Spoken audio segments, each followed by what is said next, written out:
hier. Maak snel.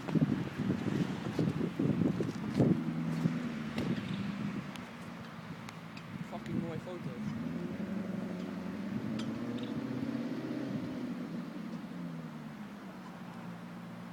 Laten we die andere kant op gaan.